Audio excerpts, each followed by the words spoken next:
So welcome everyone. Nadine Fabi, the Managing Director and Interim Director for the Canadian Studies Centre, is not with us today. So I'll be doing a brief introduction on behalf of Canadian Studies. My name is Marion Ferguson and I'm the Program Coordinator here.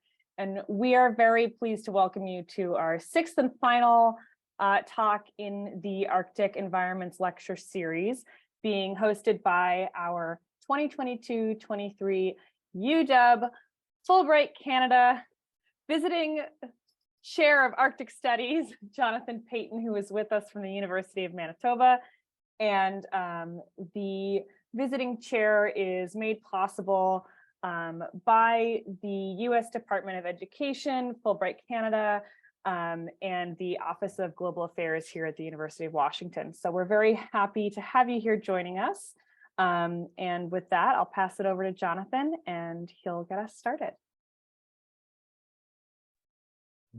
Wonderful. Thanks, Marion. Hi, everyone. This has been a really wonderful series, and I want to start off just by thanking everyone who's participated, all of the speakers, and also all of you who have joined us online. As a reminder that if you missed any of the talks and you're keen to catch up, as long as you've registered, you can access them online. Marion can probably tell us exactly where to access those. Let me just start by acknowledging that the University of Washington acknowledges the Coast Salish people as the original inhabitants of this land, the land which touches the shared waters of all tribes and bands within the Duwamish, Puyallup, Suquamish, Tulalip, and Muckleshoot nations, excuse me. Really delighted today to welcome Isabelle Gapp, who's joining us from Ann Arbor via Toronto, via a whole bunch of other places in between. Izzy is currently a postdoc in the Department of Art History at the University of Toronto, where she's working on settler and Indigenous women artists, photographers, and workers in the North American Arctic from 1950 to the present. She is also the co-lead currently with Mark Cheatham, an art historian at the University of Toronto, and soon to be Matt Farish, an environmental historian and historical geographer at the University of Toronto, co-lead of the Jackson Humanities Institute Working Group on the Visual Cultures of the Circumpolar North. That Jackson School is not affiliated with this Jackson School. It's a different Jackson altogether. This working group has spawned a really terrific and innovative series hosted by Niche Canada, the Network in Canadian History of the Environment. For those of you who don't know about Niche, it's a wonderful source for environmental history, for the environmental history of North America, and particularly for Northern and Arctic environmental history. So please check out Niche Canada. This series goes helpfully by the title of Visual Cultures of the Circumpolar North, and it's been hugely successful. Izzy maybe we'll touch on that today, I'm not sure. I have it on good authority as well that Isabelle has just recently submitted final drafts for her upcoming book, A Circumpolar Landscape, Art and Environment in Scandinavia and North America, 1890 to 1930. And that's coming out with Lund Humphries this year, Izzy, I think. Hopefully, fingers crossed, later this year. You never really know with academic presses, but hopefully this year.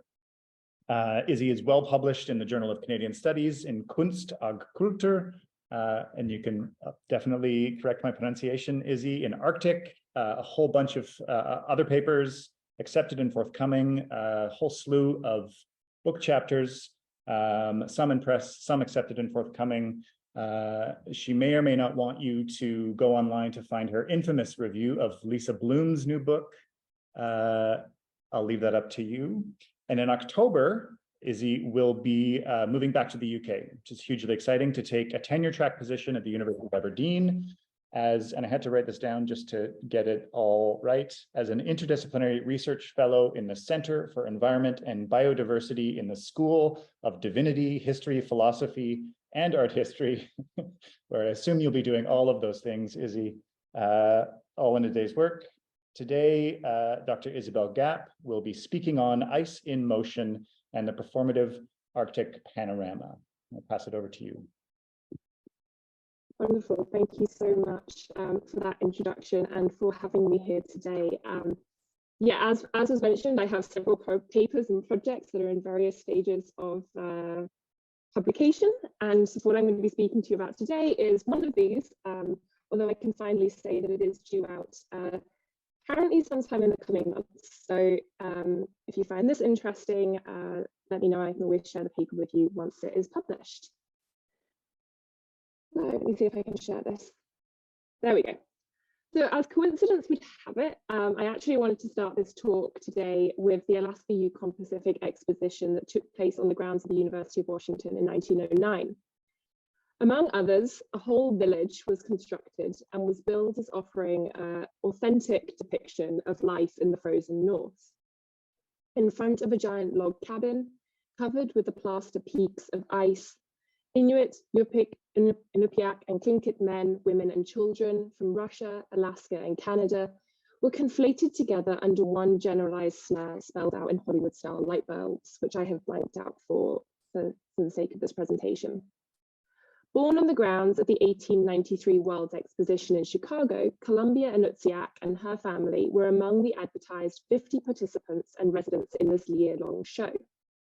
Inside, the facade of snow and ice continued, with the faux frozen terrain constructed from plaster, canvas, and white paint. In one photograph, Inupiaq is shown alongside her mother, father, and siblings, clambering over a plaster-covered igloo surrounded by strings of fairy lights. And this image, among others, is in fact found through the UW Special Collections online. In a neighbouring section to the Inuit village in which Inupiaq was born, in Chicago, a tableau farthest north, as seen here, was shown and similarly incorporated plaster casts into the encompassing design of the panorama. It portrayed a scene from the fateful Lady Franklin Bay expedition that took place between 1881 and 1884, which, led by Adolphus Greely, intended to establish a meteorological observation station as part of the first International Polar Year. And it set the then record for farthest north. Here, the panoramic painting, which you can just make out in the back of this image, was of the base camp at Fort Conger, a US-operated exploration camp in Kikitaluk region of Nunavut. And it served as a backdrop to life-size wax figures of an Inuit guide, taxidermy dogs, and army officers in winter garments. Meanwhile, plaster snowdrifts, icicles, and icebergs created what one critic described as, quote, a realistic Arctic scene with its bleak desolation of tumultuous ice packs and boundless fields of snow, glaring under a sun that dazzles but does not heat, end quote. These turn-of-the-century forays into panoramic set design built upon the century-long fascination with panoramas. Perhaps the most famous of these was Robert Burford's View of the Polar Region, staged in 1850. Where pinnacles and peaks of icebergs and glacial crevasses dominated the expanse of the Arctic summit of panorama seen above. Glaciers and icebergs have merged into a white and icy haze, with, as Burford wrote, the quote, whole forming a sublime and splendid exhibition of icy grandeur, end quote. Where the Arctic sublime implies a romantic and imperial aesthetic of imposing and dangerous landscapes, thinking after the Arctic sublime, as Benjamin Morgan frames it, accounts for the environmental and scientific histories of the panorama, aesthetic experience, and polar exploration. Originally conceived to showcase Anglophone exploration, heroism, and imperialism, the Arctic panorama is often framed by conversations of the Victorian imperial imaginary. So in this talk today, I want to identify the broader, complementary, and multifaceted visual representations of Arctic glacial ice, from the Victorian spectacle of the panorama to contemporary panoramic repeat photography and virtual reality technology. Although no literary study nor visual analysis can hope to recognize the full extent of our planet's icy surface, by centering the globalizing agency of ice, I shift focus from art history's fixation on romanticized accounts of the Arctic, Antarctic, and Alpine sublime by instead positioning ice as a material agent within its own exploratory and scientific history and narrative, I'm less concerned with the human nostalgia for what has been lost or is being lost. Identifying the role of ice as an elemental matter in the panoramic image, I argue instead for an understanding of the liveliness of ice, grappling with its materiality, locality, and dynamic ability to inspire across spatial, temporal, and sensorial panoramic platforms. So with Burford's panorama along the horizon, the uneven surface of the coast of Greenland acts as a backdrop to what Burford described in the panorama booklet as, quote, the manufactory of icebergs, end quote. Where the geographical location needed to be accurate in the panorama, scenes were often otherwise embellished. The carving of icebergs from the barrier of ice or a vast glacier is shown as towering over the entrapped HMS Investigator to the left. Hemmed in between the face of the glacier and the so-called enormous iceberg recently carved from its icy mass. The gathering of men spearing polar bear out in the fjord, much like the calm sea, appear oblivious to the effects of the iceberg upon the water's surface. And you can't quite make it out, but the polar bears I'm sort of talking about as a dead center in the image in the foreground. From the shock and awe of far-flung lands to the spectacle of large-scale carving events, the materiality of ice facilitates the modes of observation involved in creating and viewing these panoramic images that are at the center of this talk. No longer is ice limited to a spectacularly sublime environment displayed for our delectation. While it performs this role in 19th century panoramas, ice also tends to renders both itself and the landscape portable, both physically and thematically. Here, the crenellations of panoramic ice disrupt any boundaries between scientific observation, Arctic exploration, and artistic imaginaries. So until the mid-19th century, visual representations of the Arctic often relied on naval expeditions and officers.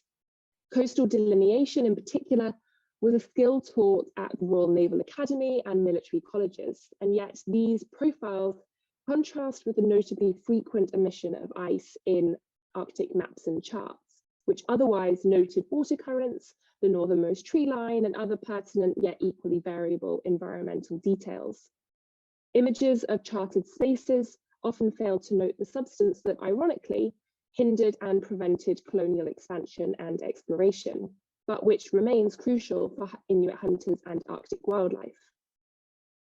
Often charts, maps, and sketches by said officers and artists were subsequently converted to life-size panoramas, and we'll see a number of these sort of examples throughout this talk. This can, be said, for example, of the inspirational drawings made by Lieutenant William Henry Brown. A couple of examples are shown here that are known to have inspired Burford's view of the polar regions. So where ice is often notable in its omission from cartographic visualizations of the search for the Northwest Passage, in Burford's accompanying description for view of the polar regions, as in the panorama itself, ice is very much central to Sir James Clark Ross's, nephew of Sir John Ross's, 1848 to 49 expeditionary account, which inspired Burford's panorama and the ensuing visual narrative. Through the shading of the fragmented faces of fractured ice, the sea and icebergs begin to merge, casting shadows over a topographically indeterminate landscape. While visually static, the implied mobility of ice renders, let me just go back a second. I went a minute. While the mobility of ice renders the landscape indeterminable, despite Burford localizing the sea in what he terms Glacier Harbour on Greenland's west coast. Although if we go by Brown's drawing, this might be, in fact, be Upernavik. And as Eva Doherty writes recently in her fantastic book, Visual Culture and Arctic Voyages, which I highly recommend reading, she writes that, quote, the reader is placed firstly within seasons, times rather than places, and secondly within so-called polar regions, a term so vague it could apply to anywhere within the Arctic and Antarctic circles. In addition to the icy imagery of the panorama, ice and the modes by which the panorama could be viewed offered a sensory and expansive experience of the Arctic, one that manifested expeditionary accounts of and scientific interest in the northern cryosphere. So a little background for what I'm talking about when I'm saying panoramas.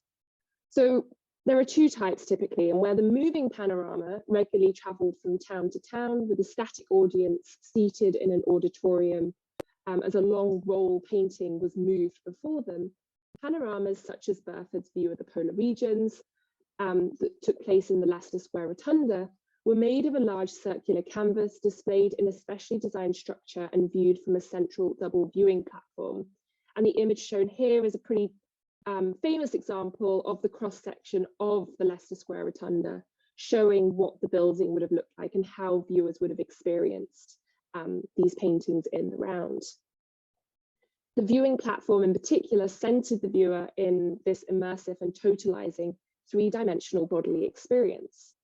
The combination of the panorama and viewing platform achieved the effect of transporting the viewer to another world, to quote, landmarks alive in their geographical imagination only, to places they would likely never be in the position to visit, but which the panorama allowed them to become familiar with nonetheless. So while circular panoramas were known to travel on occasion, these objects often deteriorated in the course of being transported, hence their disappearance from the material record of the period. And so all of what you're going to see today are engravings that were included in the booklets, as no extant examples exist of these panoramas. I think, if I remember correctly, I think there are 3 extant panoramas remaining in the US, in North America alone. So panoramas, with this, panoramas were often changing their meaning and form during their journeys. And I argued, much like the icy landscapes the Arctic panoramas sought to present. The panorama captured an imagined and momentary instance of a fleeting substance and took it on an international journey. So the content of panoramic images also often held a stake in the public dissemination of colonial narratives. The first Arctic panorama, the north coast of Spitsbergen, was staged by Henry Aston Barker in 1819 at the Leicester Square Rotunda, and was associated with an Admiralty-sponsored expedition led by Sir John Ross in 1818, but which was not formally written about or publicised until 1843. Barker was both a panoramic painter and the son of Robert Barker, who invented the panorama in 1785, and whose business his son continued before transferring management to Burford in 1826. Burford's view of the polar regions, like Barker's, received the support and approval from the Admiralty to adapt Brown's sketches from the 1848 voyage. As no account of James Clark Ross's failed attempt to find Sir John Franklin was ever formally published, Burford's panorama was, quote, almost single-handedly responsible for narrating this voyage to the public.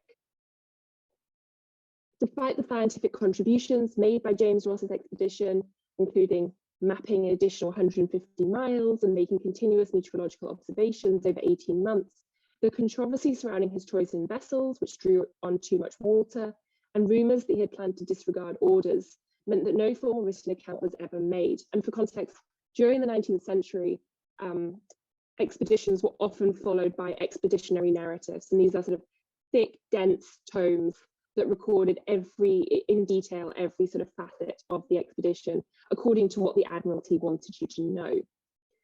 So as the 19th century marked the heyday of British Arctic exploration, with the disappearance of Franklin and his crew in 1845 to 47, in turn sparking dozens of expeditions to locate the missing HMS Erebus and Terror, and the long sought for Northwest Passage, the Arctic panorama represented an opportunity to both disseminate and commemorate events and so-called discoveries of national interest. The human involvement with the icescape was one often founded on the need to master, exploit, or escape. Also, the historian Lowell Duckett writes in regards to early modern icescapes. The participation of the viewer in the experience of the landscape similarly offered a sensory immersion in the scene that evoked comparable feelings to those endured by Arctic naval officers and explorers. The panorama also created a modern sensorium in which the viewer not only became engrossed in the visual environment on display, but also in the sounds, emotions, and physical responses that accompanied such an individual yet immersive experience. The purposefully dimly lit space, illuminated by a semi-transparent roof, was itself heightened through darkened corridors and passageways connected to the galleries. Writing on the psychology of the panoramic observer, Jonathan Crary suggests that this new visual medium, quote, coincided with new forms of subjective isolation, of a sensory impoverishment and emotional privatization, end quote.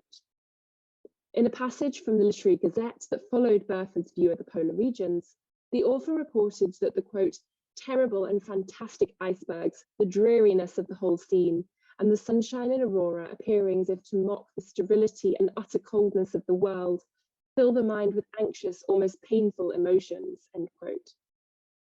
Meanwhile, in another article written for John Bull magazine, the critic remarked that, quote, you cannot help feeling that this wonder and this beauty does aid the feeling of hardships overcome in supporting the fortitude of the adventurers. This article continued to then say that sort of in relation to the personal responses to the panoramas, that viewers experience the melancholic memory of the hardships endured by polar explorers, notably that, quote, Franklin and his companions still lost in that drear desert. The idea was the effect of the panorama was such that you were sort of experiencing what the naval officers and explorers would themselves have felt. And so experiencing the hyperrealism of the icy Arctic panorama could produce an emotional and sensory overload. The circular panorama at the Leicester Square Rotunda in particular was known to have disorientated its viewers through the overwhelming false reality of the display. And this is something that reappears continuously within panoramic histories. Heightening reality, the circular canvas of the view of the polar regions, for example, paradoxically created a total environment within a confined and limited space. As the John Bull critic wrote, the sense of space is not wanting. Katie Trump and Tim Barringer, who recently wrote a book on the viewing platform all about global panoramas, proposed that the panorama was an early version of installation art, and that, quote, 360-degree panoramic paintings constitute a pioneering, paradigmatic visual manifestation of modernity, end quote. Here, we might draw comparison with installation works such as Olafur Eliasson's 360-degree Room for All Colours, made in 2002, but ice as the performing agent is not alluded to here. So we might therefore extend this line of thinking to Eliasson's cyclical ice watch. The example shown here is from the Paris installation in 2014. As Eliasson positions blocks of ice retrieved from the Greenland ice sheet in the orientation of a clock face, the same effect is achieved as in the panoramas, especially that of the Boothia panorama, which I'll discuss shortly, which encircled the viewer with unfamiliar icy formations, both on the printed page and in the rotunda. So the panoramic sensorium went beyond personal and collective emotions.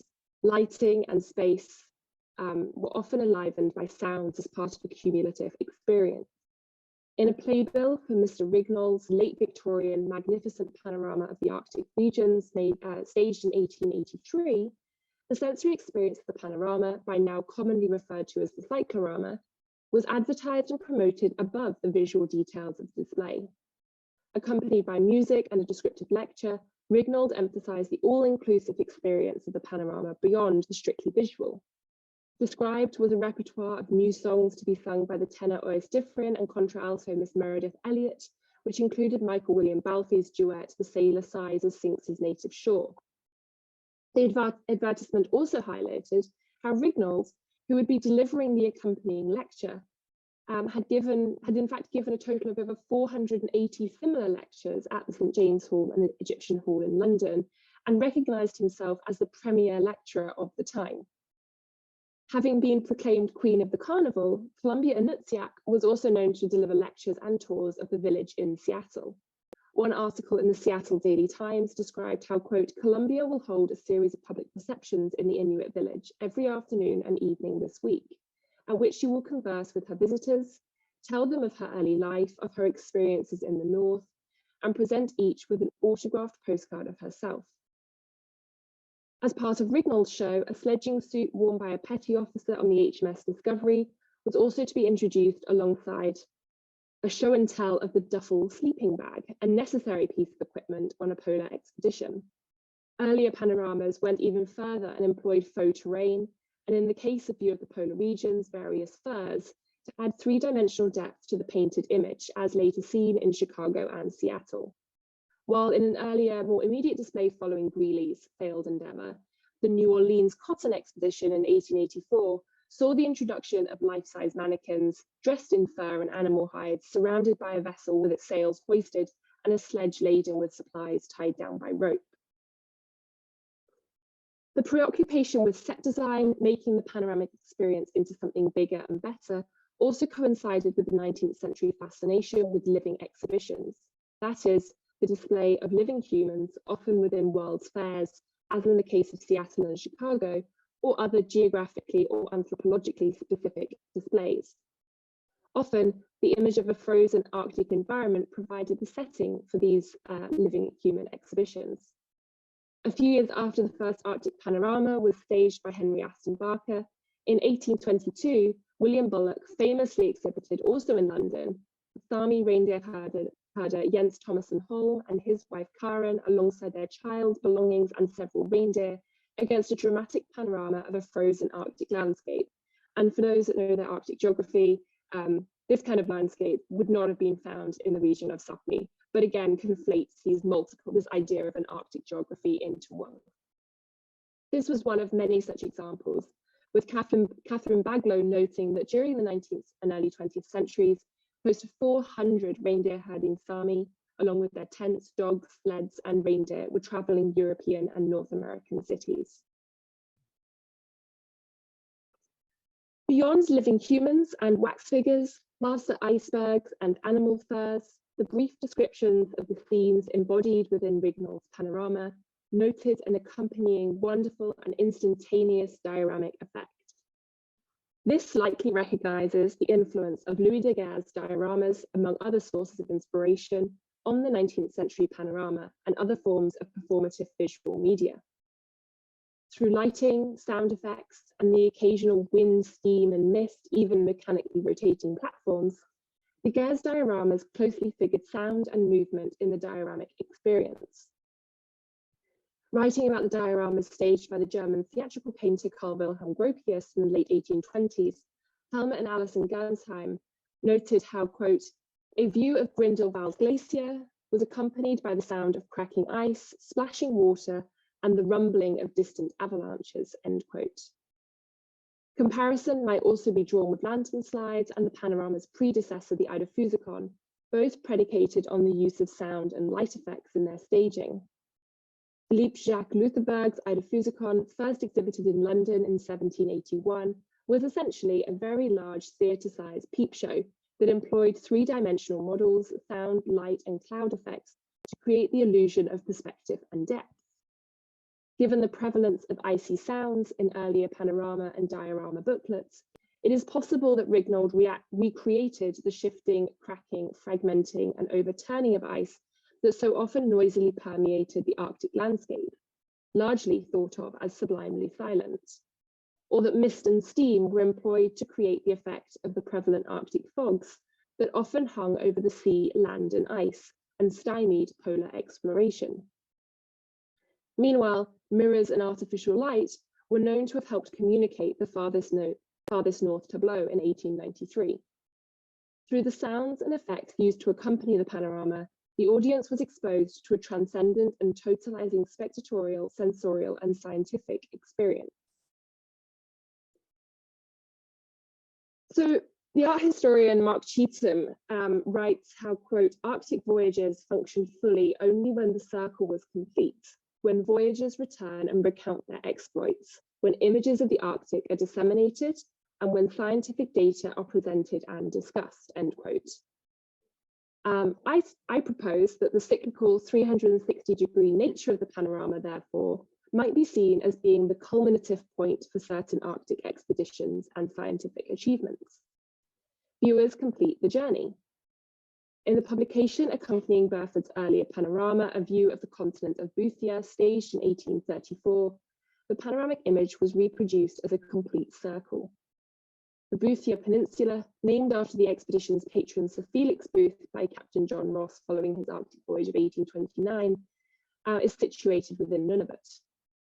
The northernmost reaches of the peninsula run parallel to the corridor that would later be recognized as the Northwest Passage.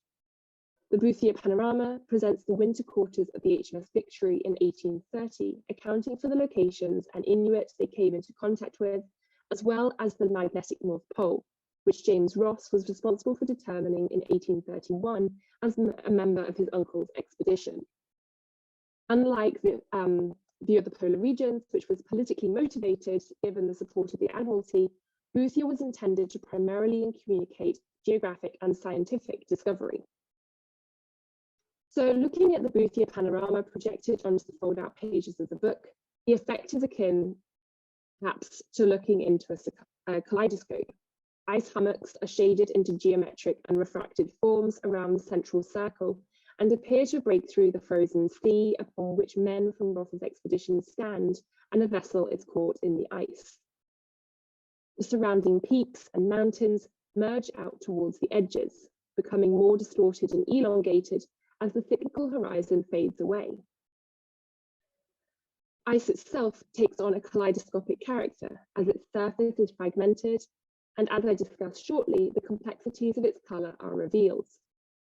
The printed image of the Boothia panorama further recalls the fisheye lens, itself a method of distorting a panoramic image. With no defined horizon or endpoint, the ice appears as a never-ending and all-surrounding environment, undulating as the surface of the water below forces the frozen map upwards. Burford wrote that the sea presents one continued field of ice in this instance. Unlike the mountains beyond, which are largely static and reaffirm the long timescales of geological history, ice enables a more dynamic picture. Here, the spectators were informed that they were viewing the surrounding panorama from the perspective of the tent that Captain John Ross slept in during his polar voyage. While physically located at the centre of the panorama, the spectator is left to envisage themselves in the Arctic, surrounded by circumambient ice, vessels encased in frozen matter, against a backdrop of far-rising snow-encrusted mountains. This infinite impression might also be reframed to suggest the finite future of ice in the Anthropocene. In contrast to the continuous 360-degree panorama, the moving panorama more broadly facilitated public dissemination, reaching wider audiences beyond urban and emergent industrial centres. The provinciality of moving panorama locations, as John Plunkett recognises, offered what he considered an experience of inhabiting a simultaneity of spaces. Mrs. Marshall, in particular, adapted panoramas to a movable and regional exhibition model, exhibiting in larger cities as well as smaller and more provincial locations, allowing several shows to take place simultaneously, perhaps more akin to sort of cinema today than theatre. Their moving panoramas were often described as peristraphic, which, unlike the 360-degree panorama, signified a large convex and semicircular image showing a sequence of tableaux. These could be presented one after the other in narrative succession. In 1820 to 21, Marshall's grand peristraphic panorama of the polar regions travelled to locations including Glasgow, Nottingham, Leeds, Hull and Bristol, and was also shown at the Leicester Square Rotunda in London. Despite no surviving visual record of the grand peristraphic panorama existing, for a sense of what visitors saw, the visual key for Barker's earlier and inspirational panorama of the north coast of Spitsbergen and watercolours made by Lieutenant Frederick William Beechey give us some indication. The accompanying pamphlet for the grand peristraphic panorama, itself based on Barker's 1819 description, so a lot of parallels here, essentially duplicating a few years later, notes that it depicts the north coast of Spitsbergen, Baffin's Bay, and the so-called Arctic Highlands. Barker's image was painted from drawings and watercolours made by Beechey, who accompanied Captain Buchan on his 1818 expedition seeking the North Pole. This was part of a twin expedition, with Buchan's voyage centred on scientific discovery and observation, and that of Ross on imperial exploration and expansion. In the pamphlet, emotional pointers were interspersed with scientific and geographical information, including latitude and longitude, the variation of the compass and the dip of the needle, and descriptions of the climatic and atmospheric effects such as the aurora and ice blink. The author of the booklet, presumably Beechey, wrote that, quote, "The yellow tint over the horizon is intended to represent ice blink, a phenomenon always seen over any compact aggregation of ice whenever the horizon is tolerably free from clouds." In other words, a white glare at the horizon, often reflected off the ice and onto the underbelly of low-hanging clouds. At this point, the author directed the intended audience to William Scoresby's contemporaneous publication, Arctic Regions and the Northern Whale Fishery, published in 1820, and his thoughts on polar ice, which famously includes several drawings of snowflakes. Scientific discovery is perhaps fundamental to how we might understand panoramas beyond a preoccupation with terrorism and exploration. So where Barker's key exaggerates the scale of the ice with vast protruding fragments in the foreground, reaffirming the never-ending ice in contrast to Beechey's softly painted watercolor of Red Hill, geographical descriptors of Red Hill or Raudkollen are also noted in the margins. Here, the Dorothea and Trent are trapped in the ice, corresponding with elements of the description for the Grand Peristrophic Panorama. Both ships are attached by ropes, lassoed to ice anchors or large mounds of ice, stabilizing the vessels in the sea ice where they were beset for 13 days. In Red Hill, the figures in the foreground of both ships appear to be participating in the many activities involved in an Arctic voyage, in which a panorama allowed you to experience simultaneously. So I've zoomed in on this because otherwise you won't believe me that the details actually exist. Here we can see the clearing of ship's decks, the gathering of ice for water, and the washing line resplendent with brightly coloured laundry of the officers, all signalling a domestic Arctic in contrast to the scientific and geographic focus of the expedition. And you can probably just make out the laundry line beyond the ship. Robert Peck writes that domesticity defies the unfathomable immensity and unsettling chaos of the polar regions. And we might take this idea of domesticity and think back to the effect achieved in the Boothia, where the viewer was centered in the space occupied by John Ross's tent. So the performance and circulation of ice within Arctic panoramas, as has been mentioned previously, inspired both awe and terror. Beechey described how, quote, masses have been seen assuming the shape of a Gothic church, composed of crystal of the richest sapphirine blue, tables of 1 or more feet, and often immense flat-roofed temples like those of Luxor or the Nile, supported by round transparent columns of cerulean hue, floating by the astonished spectator, end quote. There's a lot to unpack in this description, but beyond the religious iconography, both ancient and medieval, the emphasis on the cerulean and the sapphirine blue encourages a discussion of colour of ice that moves away from an assumed Arctic whiteness. The title of Beechey's watercolour Red Hill might also draw attention to the geological composition of the hill, or perhaps even refer to the effects of algal blooms, Chlamydomonas nivalis, which turns snow pink and is commonly referred to as watermelon snow. So I'd previously argued in some other work that representations of ice in Norway's glaciers in particular might introduce the idea of a prismatic Arctic as opposed to a white Arctic, very art historical terms coming up for you all. And here sort of thinking that the blues and greens that refract and reflect off the snow, ice and water indicate the eco-critical possibilities of colour, that they offer an understanding of the Arctic as not merely a white snow-covered space, but embrace the effects of light in the polar climates. Seen alongside what Lal Duckett and Jeffrey Cohen have proposed as an elemental eco-criticism, a tonal eco-criticism looks further to the intrinsic characteristics of ice in this instance. As only Beechey's watercolour Red Hill offers any indication of the colour any of these panoramas might have been adorned with beyond the yellow tint of the ice blink in the description, the limited palette draws focus to the blue of the sky, water and ice. A faint cerulean tinge is cast over the hills beyond the entrapped vessels and reflected from either the sky or the ice itself. And up close, the protruding ice hummocks in Red Hill are shaded blue along the ice face with a shadowing grey recalling the gathering of dirt and dust upon icy surfaces. As light is absorbed by these darker patches, the ice will then melt. So Beechey also describes the ice as quote, resembling white sugar and incapable of being slid on like the British ice. The movability of the ice and landscape, not staying put in one location, but rather moving from one temporary state to another, is further evoked by the panorama as a visual medium, which allowed for the movement of places beyond their physical or geographical borders. The conflation of different Arctic landscapes into one panorama, as we saw with the Bullock exhibition, getting all my exhibitions words confused, Erkki Hutamo suggests a sort of nationalistic wishful thinking in the construction of the panoramic image. In other words, that what they term the pantomimic imagination had no scruples about converting facts into patriotic fairy tales.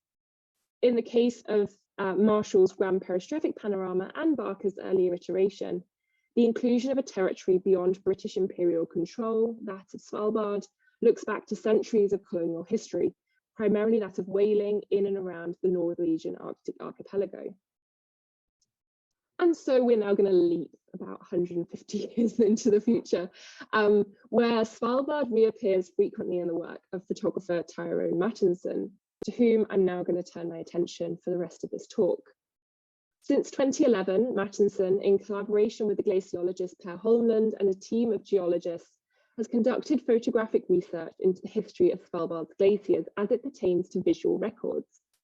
Beginning with the photographs by the Norwegian Anders B. Vilse of Svalbard's mountains and glaciers, Mattinson, through the Northwest Spitsbergen Glacier Record Project, has created a visual mapping of Svalbard's glacial and visual history, quote, telling its story and setting up a survey system for photography-based glacier monitoring, end quote. ICE is adapted to an archival role with environmental rephotography, creating a digital research archive from the complexity of its beauty. Mattinson's panoramic glacial photography records these landscapes as humans irrevocably change or destroy them. His documentary images are rooted in a historical understanding of Svalbard's glaciers, utilizing archival and visual material, including the work of Beechey, to account for glacial change on a local and regional scale. Contrasting aesthetics in the collage layout of many of his compositions, Mattinson draws upon expeditionary and scientific imagery and accounts to trace glacial history and anticipate our glacial future. So while this section is perhaps slightly less developed than the other material in this talk, I propose that by looking at the panoramic and wide lens photographs made by Mattinson alongside his most recent work in recreating the panoramic experience through VR technology, that it might indicate an analogous interest in the visual history of glaciological expansion and retreat that provides a framework for the recreation of panoramic imagery at the intersection of art, science, and exploration. So this is one of my favorite images in the whole thing, mainly the photograph at the top. But in Mattinson's rephotography, the panoramic medium molds itself to the temporality of ice and the story of Svalbard's glaciers over time. Plett and Mattinson write that the story of ice is a vital part of the story of Spitsbergen. In juxtaposing past and present images of Svalbard's glaciers, Mattinson's works are often composite images of photographs, old and new. Panorama Fuglafjorden, 1873 to 2016, is one such example. The historic image of Fuglafjorden's largest glacier, Svitserpelin, is a digitized version of Axel Envall's glass plate negatives taken on August 30th, 1872.